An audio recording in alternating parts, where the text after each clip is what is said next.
আল্লাহ তুমি আমার গুনাহগার উম্মতকে বাঁচাও। বিশ্বনবী পাগলের মতো একবার হাউজে কাউসারে যাবেন, একবার সিরাতে যাবেন, একবার পুলসিরাতের দিকে, একবার হাউজে কাউসারের দিকে পাগলের মতো দৌড়াতে থাকবেন। তার কোনো গুনাহগার উম্মত যাতে জাহান্নামে ঢুকে না যায়, সেদিন কেউ সুপারিশ করতে পারবে না বিশ্বনবী ছাড়া। কিয়ামতের ময়দানে ওই বিভীষিকাময় সময়ে মুসিবতের কালে মানুষগুলো পাগল হয়ে বিশ্বনবীকে খুঁজতে আরম্ভ করবে। সবাই মিলে বিশ্বনবীর কাছে যেয়ে বলবে, ইয়া রাহমাতাল লিল আলামিন, ইয়া খাতামান নবীন, রাহমাতাল লিল আলামিন। দেখেন আমাদের কি অবস্থা, কি কঠিন বিপদে আমরা আছি, দাঁড়াতে পারি না, সূর্যের আলোতে ঘেমে হয়রান। আজকে কেউ সুপারিশ করতে পারবে না। সব নবীরা অপারগতা স্বীকার করেছে, তারা বলেছে আপনি ছাড়া কেউ নাকি আল্লাহর সামনে দাঁড়াতে পারবেন না, আপনি একটু সুপারিশ করেন। বিশ্বনবী বলবেন, আসো আসো, আজকের দিনে আমি ছাড়া আল্লাহর সামনে কেউ দাঁড়াতে পারবে না। বিশ্বনবী মাকামে মাহমুদে যে আল্লাহু আকবার বলে সিজদায় লুটিয়ে পড়বেন, আল্লাহ রাব্বুল আলামিন বিশ্বনবীকে এমন কিছু চমৎকার শব্দ শিখাবেন, ওই শব্দগুলো দিয়ে আল্লাহর প্রশংসা করে বিশ্বনবী কাঁদতে আরম্ভ করবেন। বিশ্বনবী এমন ভাবে অজর দ্বারায় সিজদায় লুটিয়ে পড়ে কাঁদবেন, রব্বুল আলামিনের রহমতের দরিয়ায় জোশ লেগে যাবে। রব্বুল আলামিন এই দৃশ্য থেকে সহ্য করতে পারবেন না। রব্বুল আলামিন বলবেন, ইয়া মুহাম্মদ ইরফা রাসাক, ও নবী আপনি মাথা তোলেন, মাথা তোলেন, আপনার কান্না আমি সহ্য করতে পারি না। নবী আপনি মাথা তোলেন, সাল তুতা, আজকে আপনি যা চাবেন তাই দেব। নবী আপনি সিজদা থেকে মাথা তুলেন, সাল তুতা, যা চাবেন তাই দেব। ওয়াশফা তুশাফা, যার জন্য সুপারিশ করবেন তার সুপারিশ কবুল করে নেব। বিশ্বনবী এবার মাথা তুলবেন। যে বিভীষিকাময় সময়ে প্রত্যেক নবী বলেছেন আমি পারবো না, প্রত্যেক নবী বলেছেন নাফসি নাফসি, আমার কি হবে আমি জানি না, আল্লাহ আমারে বাঁচাও। প্রতিটি নবী বলবেন নাফসি নাফসি, আল্লাহ তুমি আমারে বাঁচাও, আমারে বাঁচাও। বিশ্বনবী মাথা তুলবেন, তুলে বলবেন রব্বি হাবলি উম্মতি, আল্লাহ তুমি আমার গুনাহগার উম্মতকে বাঁচাও।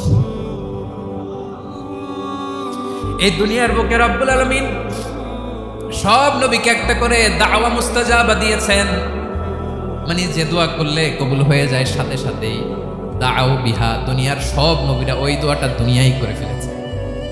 সব নবীকে আল্লাহ একটা করে দোয়া দিয়েছেন, নবী দোয়া করলেই কবুল। সব নবীরা ওই দোয়া করে ফেলেছে দুনিয়াতে। বিশ্বনবী বলেন আমি করি নাই।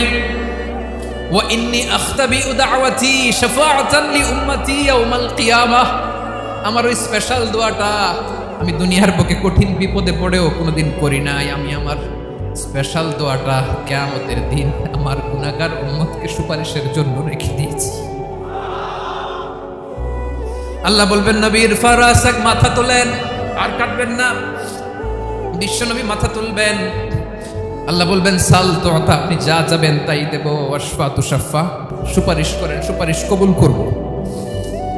বিশ্বনবী বলবেন আল্লাহ ওই স্পেশাল দোয়াটা দুনিয়াতে করি নাই, আজকে আমি তোমার দরবারে দাঁড়িয়ে কিয়ামতের দিন ওই দোয়াটা করছি। আল্লাহ আমার যে উম্মতের হৃদয়ে যাররা পরিমাণ ঈমান আছে, আমার একটা উম্মতকেও তুমি জাহান্নামে ঢোকাতে পারবে না।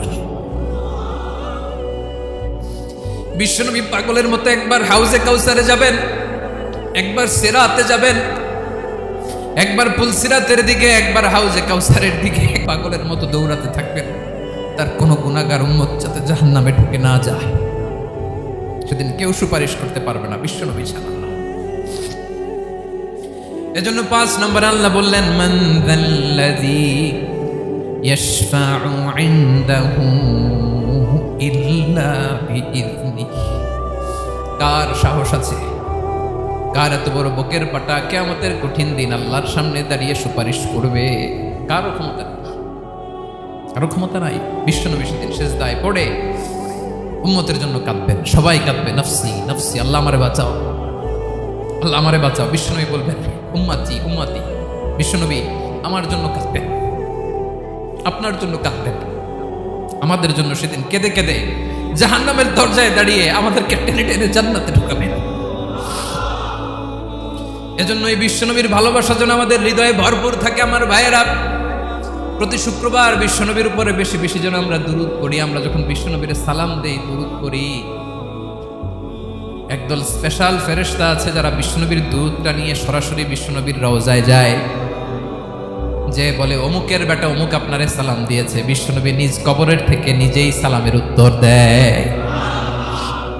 বিশ্বনবীর ভালোবাসা যেন আমাদের হৃদয়ে থাকে, বিশ্বনবীর সুন্নাহ দিয়ে যেন আমাদের জীবনটাকে সাজাই। পারা যাবে ইনশাআল্লাহ। বিশ্বনবীর ভালোবাসা ছাড়া কেউ জান্নাতে ঢুকতে পারবে